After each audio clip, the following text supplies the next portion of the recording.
Hello, this is H.G. Bailey, and welcome back to Let's Play Final Fantasy IV Pixel.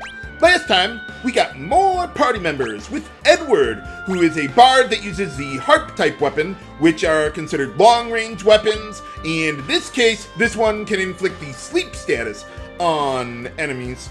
Although in the Game Boy Advance and PSP versions, he does get some other harps that are not considered long-range weapons, oddly enough, due to a bug. But in this version, they are long-range. Let's see, I want to equip the leather garb on him for a little extra magic evasion. Even though the bard's tunic does make him immune to silence, that's not particularly relevant at this point. Same thing with the ruby ring. Being immune to the pig status is not particularly relevant. So I want to give him the iron armlet to increase his physical defense there.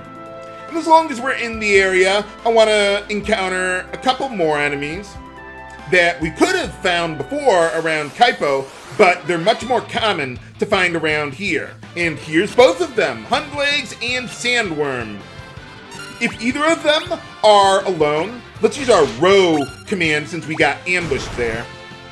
But yeah, if either of these guys are alone, they have special attacks that they'll use. Hundlegs will use Earthquake on you for massive damage, and the Sandworm will use Tornado on you. Not the Black Magic Tornado. No, this is an enemy skill version that deals negligible damage. In any case, kill the Hundlegs first, and you're good to go.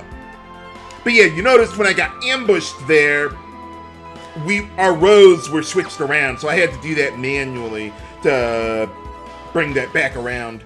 But okay, so now that we're done with that, let's go clean up the bodies in the castle. No, I do want to go in here, though, to show some stuff. Edward also has the Sing command, which in this version of the game targets all enemies, though it doesn't really help that much. It has a 25% chance to inflict sleep on all enemies, silence on all enemies, confuse on all enemies, or nothing on all enemies. So it's still pretty terrible. Let's see, we got, the healing pot, or whatever that soldier was saying there last time. So, yeah, you get you get all your HP restored there. So that's pretty nice. Oh, maybe. If only. Sorry, but we're taking it, and we're just gonna leave you here to rot. But let's see what else we got. Oh yeah, so I think if you tried going over there, there's not really a whole lot you could do. But we could go there if we wanted, but I don't. But that's an option there. And let's see, we got the other pot here. I kind of wish they still had that spiral animation from the Super Nintendo versions. Yeah, there's nothing up here, or at least not anymore. Maybe that's where they had the crystal. Oh yeah, also, with the Sing command from Edward there, if he's afflicted with the Toad status, he can cast Frog Song on enemies, though I don't really plan on using that. But it's available. And if we go around here, we can find some secret treasure. Yeah, I remember finding this the first time I played the game. Well, not the first time. It wasn't the first time. But, one more guy that we didn't talk to before. But, yeah, you got a little switch here, and you can open up a secret passage. But, yeah, I didn't know this room was here the first time I played the game. But here we get a crossbow, a little better bow there to use. Another feathered cap, we'll definitely want to hold on to that for later. And another ruby ring. You could sell one of the ruby rings if you like, but I'd still at least hold on to one at this point in the game. Oh, and also, hey, another achievement. Very nice. But yeah, let's see, what do we got? So yeah, that's the treasure chest that we got. There's a separate achievement for the hidden items, if I recall correctly. But yeah, a difference in this version of the game is that in order for Edward to use the harp or the Sing command, he doesn't have to have a harp equipped there. And that'll be important in just a moment. Let's see what we got, what else we got around here. Now that pot doesn't have anything, but the other ones do. Ooh, an elixir. I don't think that was there in the previous versions. I think that was more holy arrows. which we'll find right there. But I guess they didn't want to do that because, well, they've made some changes to how arrows work in this version of the game. In this one, arrows are no longer limited by quantity or ammunition. You got one, that's good enough, and you can use it infinitely, just like every other weapon type in the game. But yeah, in this version, I definitely want to give the Holy Arrow and Crossbow to Edward there, because, yeah, in this version, the accuracy is immensely greater on arrows, so that people, other than someone who will join our party later in the game, they can actually be useful on other characters. What a concept!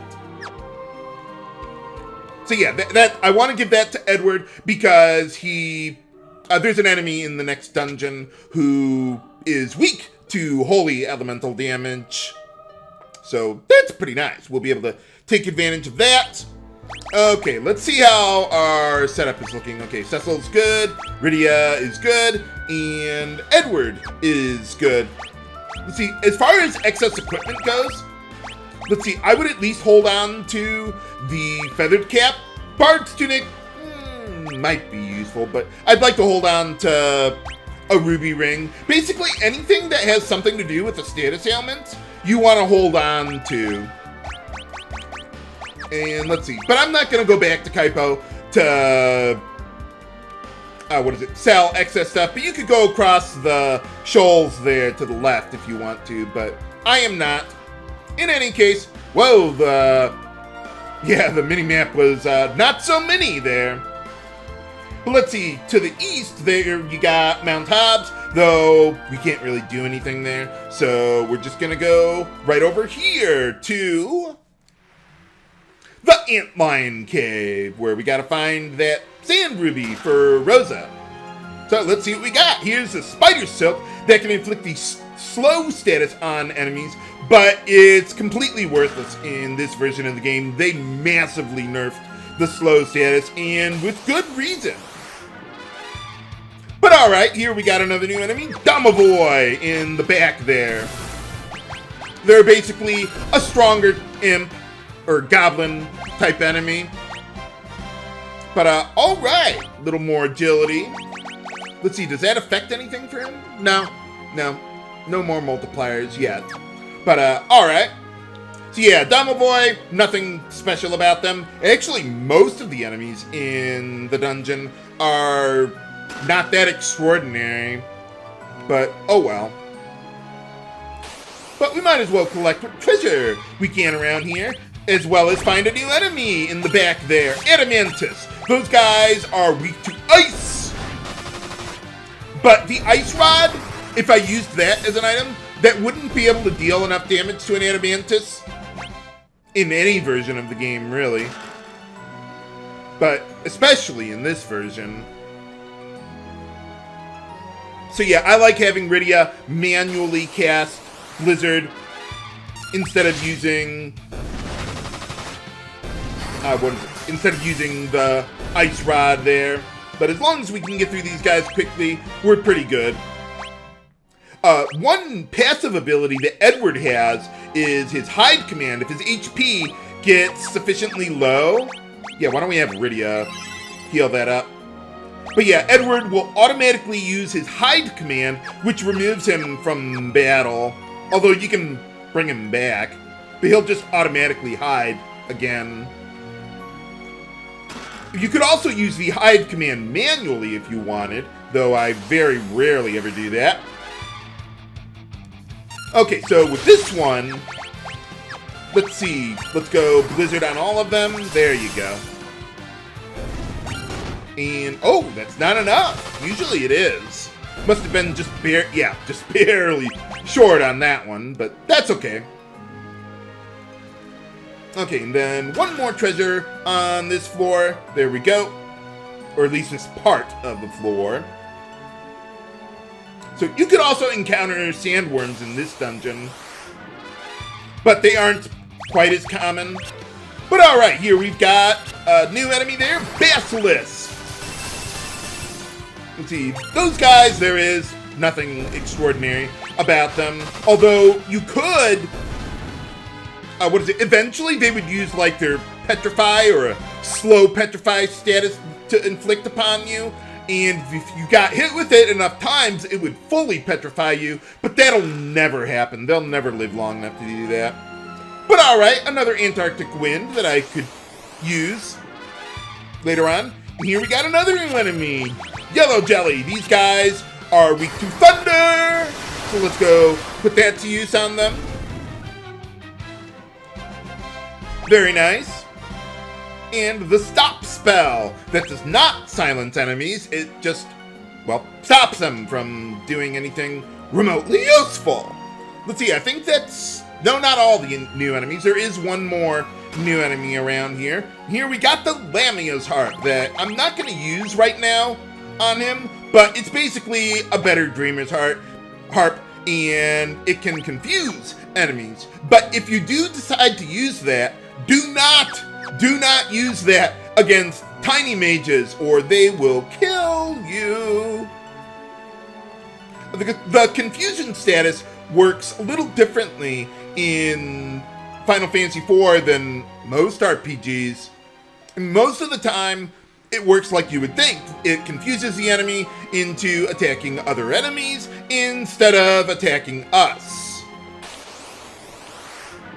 But that's not exactly how it works in Final Fantasy IV. In this game, it simply causes the target to use their confusion AI script.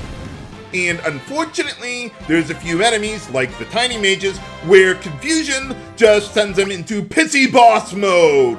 And their confusion AI script is immensely worse than what they would normally do. You're better off just leaving them alone most of the time. So I'll try to point out the enemies that are like that, like the tiny mages. They'll cast death on your party over and over and over again. Ridiculous. Edward's Sing command could also inflict confusion. So yeah, don't use that on them either. So, but yeah, oh yeah, Edward also has the heal command that causes him to use a potion and distribute its healing evenly among all party members. So, yeah, pretty terrible since it usually restores like about 100 HP on one target. But alright, there we get, what was it? The emergency exit that, well, warps you out of a dungeon instantly. So we could use that here. Let's see, for now, yeah, why don't we use a tent and rest up here while we're at it. And why don't we make a little backup save here? There you go. Let's see if we can find that ant lion. I think we've got all the treasure around here. Did I get everything from Damsan? Okay, good. Everything is looking good there. Let's head on to the end of the place.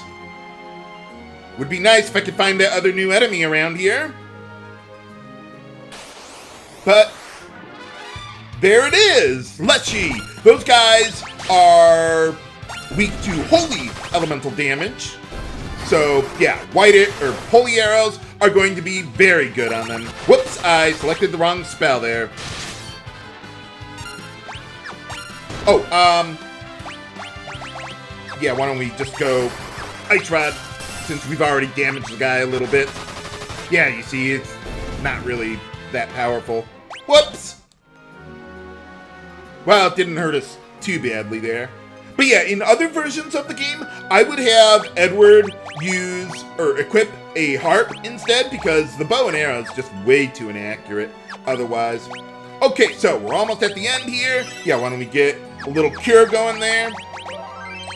And quick save, just in case. Oh, okay. Whoa! Oh, okay, well, never mind then. I thought that since the screen was getting symmetrical, that meant we had boss time. Oh, okay. Whoa! that didn't go as planned. Can we get the Sand Ruby from the Antlion? Find out next time on Let's Play Final Fantasy IV Pixel. This is H.C. Bailey, signing off. Have a good day!